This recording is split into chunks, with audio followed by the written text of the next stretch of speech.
السلام عليكم. يا جماعه انا عامل الفيديو ده مخصوص علشان اطلب فيه شقق للبيع في الهانوفيل فقط. الفيديو ده معمول للهانوفيل فقط. مطلوب شقه للبيع على شارع الهانوفيل الرئيسي او متفرع من الرئيسي. متفرع من الرئيسي هنقول بعض الشوارع في الهانوفيل، ودي الشوارع اللي ممكن نقدر نبيع لك فيها شقتك في خلال 15 او 20 يوم كحد اقصى معانا ان شاء الله.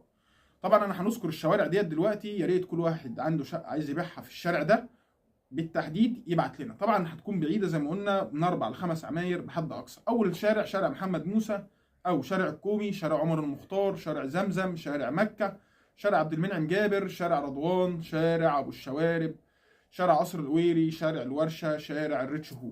يا ريت نلتزم بالتعليق ونلتزم بالكلام اللي اتقال في الشوارع، وان شاء الله هكون عند حسن ظن حضرتك.